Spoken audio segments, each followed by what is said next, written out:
20세기 한국 철학이라는 제목을 보면서 제 가슴도 좀 설레는 것 같습니다. 정말로 20세기 우리 민족사에서 가장 정말 격동의 시대고, 그 격동의 20세기는 우리 전통사상에 질문을 던졌습니다.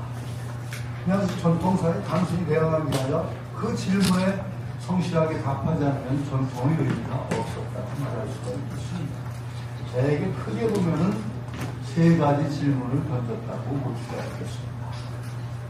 미리 얘기하지만 제가 늘 이런 데 앉을 때나 설 때마다 하는 얘기가, 강의 중에 가장 명강은 휴강입니다.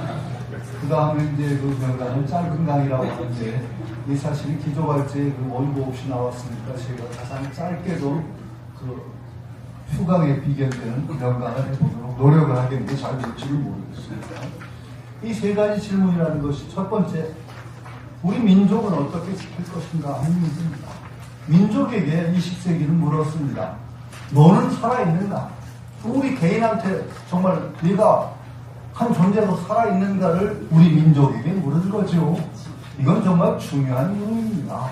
뭐 일제강점기에 우리가 발전을 했느냐 안 했느냐 이런 문제가 아닙니다. 네가 민족으로 살아있느냐를 물었던 것이죠. 일제강점은 전통의 존재, 기반 자체를 흔든 중대한 사건이고, 정말 민족이 살아있는가를 전통사상은 답해야 된다고 봅니다.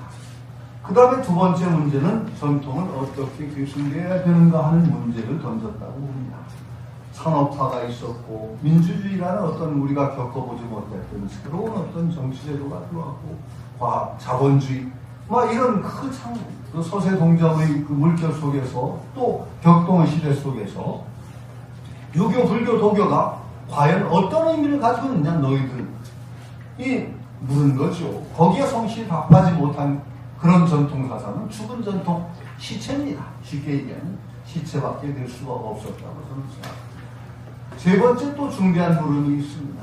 굉장히 격변된 사회 기반 자체가 전체가 변하면서 근대 문명사회로 들어왔습니다. 그러면서 문명사회 속에서 너희들은 이 세상에서 인간이 어떻게 존재해야 되는가, 어떻게 살아가야 되는가, 거기에 답하라고 전통사상에게 요구를 했습니다. 너희들이 단순히 문화재가 아니라 이 시대에 인간에게 필요한 사상으로서 너희들은 어떻게 존재할 것인가를 물었다고 저는 생각합니다. 정말 이거 심각한 물음, 이 심각한 물음을 다르게 바꿔서 말할 수도 있죠. 전통사상에게 수양을 시킨 겁니다. 이 근대사회가. 너희들 다시 수양하고 나와라. 그냥 전통으로서 뻔뻔하게 얼굴 들이비지 말고 다시 수양하고 나와라. 이렇게 요구한 것이라고 말할 수가 있습니다. 그러니까 이 시대가 전통을 수행시킨 것이다. 정말로 격변하는 이 시대가. 그래서 이 전통이라는 것은 이 시대 앞, 20세기 앞에서 자기를 갈고 닦아야 됐습니다. 그리고 그 갈고 닦은 저 대표적인 인물이 바로 여기에 든 6분들이라고 저는 생각하고 있습니다. 이 6분들은 단순히 한 종교나 한 사상의 대표자가 아니라고 저는 생각하고 있습니다. 거대한 변동 속에서 자기 전통을 어떻게 오늘의 언어로 살아있게 만들 것인가, 이것에 대해서 진지하게 고민하고 답한 분들입니다. 우리가 이분들을 기억하는 이유는 단순히 보존한 존재였기 때문이 아니라 20세기에서 미래로 건너갈 다리를 놓은 분들이기 때문이라고 저는 생각합니다. 세상이 바뀌듯이 전통도 바뀌고 거기에 성실하게 답할 의무를 짓고 있습니다. 그러니까 총체적으로 3층의 어떤 질문, 민족을 지키는 일, 그 다음에 전통을 이어가는 일, 그 다음에 인간을 인간답게 만드는 일, 이 세 가지 질문에 각각 답을 했기 때문에 일률적인 답은 아닙니다. 우리가 한 줄을 세우기로 해서는 안 된다고 생각합니다. 지금 주제를 보면은 여기 경허선사나 타노스님은 민족 독립이라든지 거기에는 거의 그 언급이 없었던 분들입니다. 그분들은 정말 다른 시각에서 이 시대에 어떻게 인간이 존재해야 되는가, 종교는 또 어떻게 있어야 되는가에 대해서 답을 하는 분들이고,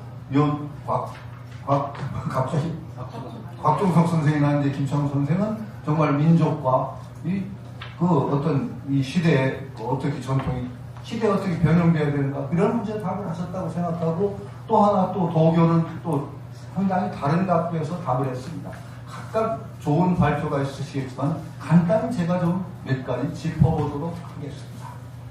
시간 짧게 한다고 이러다가 지금 안 되죠. 괜찮습니다. 아니요, 안 괜찮습니다. 자, 이제 우선 곽종석 선생을 보면은 김창수와 그 권태훈 두 어른이 말하자면 스승으로 얘기했던 분입니다. 정말로 권태훈 도교의 대표적인 인물이라고 도교를 대표하는 인물로 들었던 권태훈 선생도 늘 평생의 스승은 곽종석 선생이라고 얘기를 했습니다. 그만큼 또 김창수는 직접 사살했고 배웠고 그러니까 굉장히 큰 어른이고 성리학자로서 학문적 업적도 대단히 뛰어나신 분이라고 알고 있습니다. 그런데 이분은 성리학자로서 이름을 날린 것도 있지만 민족의 수호라는 어떤 철두철미한 사명감으로 자신을 드러낸 분이라고 말할 수 있고 또 이렇게 사상을 쭉 전체적으로 보면은 대개 유학자들이 위정척서라는 이념 아래서 유학을 대변했다고 이 어른은 위정척서가 아니라 서양을 대명지조 대화지행이라는 표현을 함으로써 서양을 오랑캐로 본 것이 아니라 서양과의 화합을 통해서 동서양의 유학을 바탕으로 하되 서양을 받아들이는 그런 어떤 근대적인 명제에 충실했던 분이 아닌가 하고 저는 생각하고 있습니다. 곽종석 선생 나름대로 어떤 정말 유학자로서 이런 얘기를 했다는 것은 굉장히 진지한 고민을 했다고 저는 생각하고 있습니다. 말하자면 파리장서 거기에서 나오고 있죠. 전통을 지키면서도 서양을 받아들이는 적극적인 표현을 하고 계신 분이 바로 곽종석 선생입니다. 김창숙 선생은 곽종석 선생의 맥을 이어서 독립운동에 아주 투신하면서도 또 현대까지 이 전통을 이어서 이 현대 우리나라를 전통을 통해서 어떻게 바뀌는 우리 현실에 기여할 것인가를 진지하게 고민한 분이었다고 생각하고 있습니다. 이 어른은 말하자면 그 독립운동 했을 뿐이 아니라 성균관대학교 초대 설립하신데 아마 초대 학장이죠. 교육을 하셨고 교육자로서 또 이승만 정권 아래에서도 굉장히 반독재 운동에도 열심히 나서셨고 아주 그래서 정말 철저한 어떤 이 나라를 위해서 유학이 어떻게 봉사할 것인가에 대해서 진지한 고민하는 분이라고 저는 생각하고 있습니다. 경호는 굉장히 독특한 인물이시죠. 이 한국 불교가 경호가 없었으면 경호 스님이 없었으면 성립하지 않았을 것입니다. 경호 스님은 사상적인 선지로서도 유명하지만 기행으로서도 유명한 분입니다. 그래서 어떤 학자들은 방한함 스님 바로 경호의 제자라고도 할 수 있는 방한함 스님이 행장에서 그랬죠. 경호의 법은 우리가 받을지언정 그 기행, 그 무해행 같은 것은 함부로 본받으면 안 된다라고 아주 엄하게 또 방한함 스님이 얘기했고 사실은 또 탄호 스님은 방한함 스님의 제자이기도 합니다. 이게 재미있는 얘기가 되는 거죠. 그래서 저는 전번에 여기서 좀 그런 사건이 있었습니다. 불교평론이라는 데서 한국 불교가 계행을 중시하지 않으려기에 된 중요한 원인 중에 하나가 경호스입니다. 그래서 수덕사 문중하고 대판 싸움이 났습니다. 수덕사 문중에서 당장 불교평론 폐가 나라 하고 나섰습니다. 그랬더니요 이거 지나가는 얘기인데 그때 오현 스님이라는 분이 불교평론 주관했습니다. 그래 폐가 났게 그랬습니다. 난리가 났습니다. 오히려 이제 수덕사 문중에 당황했죠. 그러니까 불교계에서 이건 언론 탄압이다 이런 식으로 되니까 난리가 났어요. 그래서 그냥 난리가 났는데 제가 불교계에서 좀 활동했더니 불교방송에서 바로 인터뷰가 들어왔어요. 전화 한마디 해달라고. 어떻게 보시냐. 제가 그때 한 기억이 납니다. 어떤 가게에 물건을 내놨는데 물건이 마음에 안 든다고 가게 문 닫으라고 요구하는 고객은 참 이상한 고객이다. 그런데 그 고객 때문에 문을 덜컥 닫은 가게는 더 이상하다. 그렇게 했던 기억이 있습니다. 결국은 문 다시 열었습니다. 문 다시 열었습니다. 그게 아주 절묘한 수가 돼가지고 열었는데 경호 스님 스스로 수를 했어요. 내가 말하자면 당초 스님들이 저기 청계사에 있는 저기 당초 땡초주들이 있던 데입니다. 거기서 출발해서 개인의식이 없다라고 스스로 할 정도로 방송도 하셨던 분입니다. 그러나 저는 한편으로 그 경어의 그 생각을 저는 이해를 합니다. 그 당시 정말 그 조선불교 500년 동안 탄압받던 불교에서 경어가 어떤 자세를 취했었을까? 아마 경어의 무해행 같은 것이 정말 처절한 그 시대상에 대한 어떤 저항의식이고 새로운 각도에서의 어떤 그 표출이 아닐까, 사상의 표출이 아닐까 하는 생각을 하게 되는 것입니다. 그래서 경어는 진지하게 그 시대의 종교가 어때야 되는가, 새롭게 어떤 인간의 수행 문제를 제기한 그런 분이라고 저는 받아들이고 있습니다. 탄원 스님은 좀 독특한 위상을 가지고 있죠. 이 탄원 스님 때는 이미 사회가 어느 정도 그런 격동의 시대는 지났습니다. 오래전 이승만 정권과 그 다음에 박정희 정권, 그 지났던 그 시대를 다 지났고, 경어 스님이 아니라 하남 스님의 법맥을 이었고, 이분은 아주 독특했습니다. 유불도에 통달해서 도교 같은 것은 그 당시에 자기보다 잘난 사람이 없었다고 하는 양주동 박사가 가서 배웠다고 하죠. 그 정도로 그 학자, 전문 학자를 누를 정도로 해박했던 어떤 유불도에 통달한 지식을 가지고 이 불교를 이 시대의 언어로 옮기는 게 아마 가장 앞장섰던 분이 아닌가 생각을 하고 있습니다. 제가 공부를 할 때 탄어 스님이 번역한 그런 것들은 정말 믿음직했고 그것을 통해서 공부를 했던 기억이 있습니다. 그리고 도교 강의, 그 다음에 그 불교 유학 중에서 특히 주역 강의, 주역 선회라는 것을 세상에 그 불교를 통해서 다시 펴냄으로써 어떤 유불도를 회통하는 그런 어떤 불교를 이 시대의 언어, 그리고 유불도 회통이라는 또 새로운 어떤 각도에서 펴내신 분이 탄어 스님입니다. 이분들은 정말로 각각 제 역할을 하셨다고 저는 생각하고, 그 중에 이제 마지막으로 그 다음에 도교가 있습니다.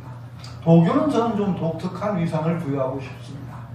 도교, 말하자면 이 도교의 그 전병훈, 동우, 이 두 어른은 일단은 공통점이 있습니다. 도교라고 하면서도 이분들은 단군 신앙에 발을 디디고 있습니다.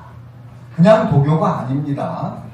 이게 굉장히 저는 중요한 점이라고 저는 받아들입니다. 왜냐하면 우리 민족을 물었죠. 너 살아있느냐고 물었을 때 민족적인 시각에서 답을 할 수 있는 종교가 무엇이었을까? 우리는 묻게 됩니다. 유교에 그걸 기대하기 힘듭니다. 저는 정확하게 그건 당당히 얘기할 수 있습니다. 유교에 민족의 자존심을 내세우고 자긍심을 내세우는 사상이 유교를 바탕으로 해서 나올 수가 있을까? 저 그렇게 쉽지 않다고 생각합니다. 제가 좋아하는 유학자라고 할 수 있죠. 백호임제 저는 좋아합니다. 기지리. 죽기 전에 뭐라고 했죠? 나 죽거든 뭐라고 하면서 세상에 이런 못난 나라에 태어난 그 잘났다고 제사 지내고 그러느냐 그런 얘기 했던 것 같아요. 한 번도 이 좁은 땅덩어리에서 황제를 치게 하지 못한 나라가 우리나라다. 이런 꼴값 같은 나라에 태어났다고 하면서 자탄했던 임제가 아주 드문, 유학계에서는 드문 인물이죠. 황진이 무덤가에서 청초 오거진골에 천안단 놓는다 그랬다가 나중에 구박도 엄청 받은 양반인데 저는 좋아합니다. 아주 기질이. 왜 유학에서 힘드냐? 유학에 발을 디디고 있으면요, 모하사상, 사대주의를 벗어나기가 굉장히 힘듭니다. 왜? 그 실제 증거가 있죠. 명나라가 망했을 때 어떤 분들은요, 어떤 유학자는요, 대성통곡을 하고 그냥 아버지 죽은 것처럼 통곡하고 벼슬 다 버리고 산으로 은거한 유학자도 있습니다. 해마다 그래서 명나라 마지막 황제의 제사를 받던 유학자들인데 그런 분들이 아주 존중을 받았습니다. 우암 송시호는 굉장히 존경하는 바가 있지만 청은 아주 나라도 치고 안 하고 명을 위해서 말하자면 청을 정벌해야 된다는 그런 의식 속에 오래 살았던 분들이 있습니다. 유학으로서는 우리 민족의 자긍심을 높이기 힘든 한계점이 저는 있다고 생각합니다.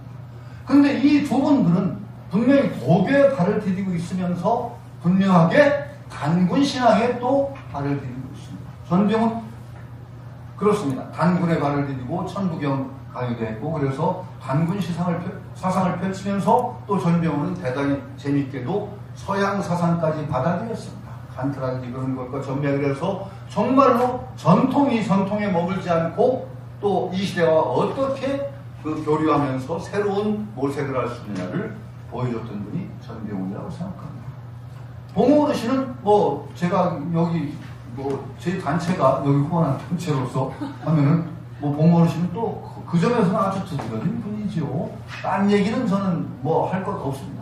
정말로 이 그 어떤 선도 수양법이 뭐 단학이라는 이름을 띄었든 어쨌든 간에 한국의 어떤 수양 이론의 보편적인 이론으로서 정립되게 된 것은 봉호 어르신이 없었으면 이루어질 수 없는 일이었습니다. 그리고 저는 무엇보다도 봉호 권태원 선생은 선도설 단 하나가 나온 것만으로도 이 시대에서 충분히 다뤄져야 되고 또 영향을 끼쳤다고 저는 생각합니다. 이거하고 뭐 전혀 그 학술적인 얘기는 아닙니다만 제가 늘 그 봉호 어르신과 가까이 있으면서 저한테 계속 공부하라고 막 그냥 채찍질 하시면서 뭐라고 하셨냐. 우리나라가 앞으로 세계에 떨치네. 그 시대에 활약을 해야 될 거 아니야? 그러면서 공부하라고 하셨습니다. 그게 제가 하도 그거 이해가 안 돼서 제가 그때 75년도쯤 돼요. 지금부터 몇 년 전인가요? 75년이면? 50년 됐나요? 아니 50년쯤 될 것 같아요. 저는 그때 철학하는 사람이니까 꼬치꼬치 묻는 걸 좋아합니다. 그래서 제가 계속 이 얘기하는 이유가 있습니다. 저밖에 그 얘기를 물은 사람이 없거든요. 그 답을 들은 사람도 없고. 아니 우리나라 영토가 넓어져요? 그랬더니 웃으시는데 그때는 국경 개념이 아닐 거요 그러셨습니다. 저 그때 제가 이해가 안 됐기 때문에 저는 충격을 받았고 지금까지 그걸 아주 생생하게 기억을 합니다. 그때는 국경 개념이 아닐 거요. 제가 이해가 안 됐던 거예요. 영토가 넓어지도 않는데 세상에 어떻게 떨치느냐. 요새 한류를 보면서 이 말씀이었나? 요새 생각을 합니다. 그 다음에 제가 또 물었던 게 있죠. 아니 그걸 어떻게 아세요? 참 어르신이 보면 가장 철학겠죠. 그랬더니 봤어 그러셨어요. 그런 넘어가지고 봤어 그러셨어요. 하여튼 그거 저는 꼬치꼬치 물어서 들은 얘기예요. 이건 귀한 거예요. 물어야 된다고 생각합니다.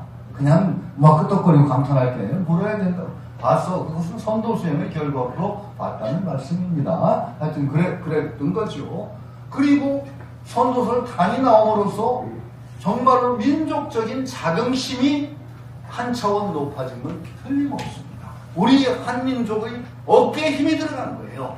그 당시에 남자가 좀 많을 것 같은데 남녀를 불문하고 선도설 단을 안 읽은 사람이 별로 없었습니다. 그거 읽은 사람은 어깨에 힘이 저절로 들어가고 우리 민족이 왜소한 민족이 아니고 정말로 과거에도 그랬고 앞으로는 또 밝은 미래가 있다는 어떤 그런 자긍심을 갖게 됐던 게죠. 그것이 아마도 지금 현대의 어떤 한류를 이루는데 중요한 원동력으로 저는 작용하고 있다고 믿고 있습니다. 그러니까 어쨌든 간에 역사에 이만한 영향을 끼친 분이 드물다고 저는 생각하고 있죠. 그분은 어떤 그런 민족적 자긍심을 못 취하고 이 한민족의 밝은 미래를 어떤 위해서 우리가 노력해야 된다는 그런 말씀을 하셨고 또 한편으로는 선도 수행을 우리 민족의 보편적인 수양인으로서 널리 펴려했던 점에서 한국 도교사를 대표하는 한 분이라고 저는 강하게 얘기할 수 있겠습니다. 참 이런 분들을 이 한 자리에 넣어서 이렇게 다룬다는 것 자체가 그 자체가 저는 굉장히 큰 의미를 가진다고 생각을 하고 있습니다. 그리고 이것을 바탕으로 해서 우리는 다시 이분들이 우리에게 다시 묻는다고 생각합니다. 너희들은 어떻게 할 거냐? 너희들은 이 시대를 맞아서 너희들은 어떤 역할을 할 것이냐? 하고 묻고 있다고 저는 생각합니다. 한류 그냥 온 거 아니거든요. 이 한류 그냥 온 거 아니에요. 수많은 어떤 우리 민족의 전통이 쌓이고 저는 한편으로는 이 땅에서 한류가 일어날 분명한 이유가 있다고 저는 믿고 있습니다. 이 좁은 땅이라고 하지만은 세계 문명이 이 땅에서 교차했습니다. 과거와 현재가 이 땅처럼 극렬하게 부딪히는 곳이 없습니다. 세상의 어느 나라에서 강점기를 통해서 민족문화가 말살을 당하고 거기에 갑자기 그냥 독립이 주어지고 그 다음에 그게 그냥 서양 문명이 그냥 폭포수처럼 쏟아졌던 땅이 어디 있습니까? 쇄국이라는 통해서 전혀 면역력도 기르지 못한 이 땅이에요. 정말 우리는 지금까지도 그 그 진통을 겪고 있는 것 같아요. 그 단절 속에 퍼부어진 서양 문명의 그 폭포, 이것을 아직도 겪고 있죠. 또, 요 좁은 땅에 자본주의와 공산주의가 이렇게 극렬하게 부딪힌 땅이 어디 있습니까? 요 좁은 땅 속에서 과거와 현재 과거와 현재가 가장 극렬하게 미쳤고 세계의 가장 근본적 정치 이념이라고 할 수 있었던 자본주의와 공산주의가 딱 민족 상쟁이라는 전쟁을 겪으면서 이 땅에 눌러앉았습니다. 여기에 세계의 문제가 집약되어 있습니다. 그리고 우리 전통 문화가 또 만만치 않거든요. 이 좁은 땅에 이것이 부딪히고 우리가 그 고통을 겪으면서 이것을 헤쳐나가고 있을 때 세계인들이 대충 넘어갔던 문제들이 이 땅 위에서 가장 극심하게 진통을 겪어가면서 뭔가 답을 모색하지 않았는가 저는 생각하고 있습니다. 이 어른들이 우선은 그 진통을 겪으면서 우리 나름대로 응답을 하셨어요. 이 어른들은 우리에게 묻습니다. 너희들은 어떻게 응답할래? 사실 이런 학술대를 통해서 우리에게 그 물음을 던진 그분들에게 우리는 이제 다시 답을 해야 된다고 생각합니다. 정말로 이 땅에 한류라는 것이 일어났고 그건 저는 우연이 아니라고 했죠. 이것이 일어났던 이 한류를 통해서 세계에 우리는 어떻게 기여할 것인가 라는 것을 물어야 되고 그 감지자로서 우리가 역할을 해야 된다고 하는 사명감을 가져야 된다고 생각합니다. 단군 신화, 단군 얘기했지만 우리 민족의 자긍심을 주는 단군 신화는 굉장히 의미가 있습니다. 단순히 너희들이 핏줄로 하느님 과오를 받는 민족이 아닙니다. 단군은 어떻게 우리 조상이죠? 우리에게 가르침을 베푼 조상입니다. 이미 인류를 우리나라를 종족을 씨를 뿌린 분이 아니죠. 이미 있던 데 와서 홍익인간의 이념과 이화세계라는 이념으로 너희들이 그것을 실현해야 될 주체라고 사명을 부여하신 분입니다. 이런 정말로 건국신화 가운데 이렇게 우수한 건국신화 저는 드물다고 생각합니다. 이건 뭐 우리가 그걸 통해서 국뽕에 취하자는 얘기가 아니라 그런 어떤 정말 민족의 자긍심이 저는 깃들 수 있다고 봅니다. 이런 건국신화를 가지고 있다는 것을 거기서 우리는 어떻게 해야 되나요?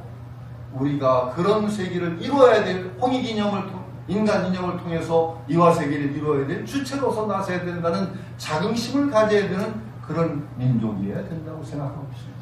그래서 도교라는 것을 통해 도교인물로 꼽히지만 전통 어떤 도교하고는 좀 다르죠. 단군신앙을 바탕으로 한 그러니까 이 수양 도교신앙이라는 것을 단군신앙이라는 것과 이어서 국조신앙과 이어서 우리 민족의 미래를 어떤 밝혀주신 그 두 분에 대한 조명이 충분히 의미가 있고 그 정신 속에서 저는 이런 어떤 학술대가 이루어졌으면 하는 바람입니다. 이 학술대를 통해서 우리가 정말로 다음 세상에 대해서 우리가 뭔가 새로운 뭔가 얘기를 해줄 수 있는 그러한 조그만 실만이라도 얻어낼 수 있다는 정말 너무나 행복한 일이 아니겠습니까? 좀 길어졌나요? 짧게 한다고 했는데 그래서 정말 이 여러 좋은 발표를 해주시는 여러분들께 다시 한번 감사드리고 이것이 그런 조그만 계기가 되기를 바라는 마음으로 기조안을 마치도록 하겠습니다. 고맙습니다.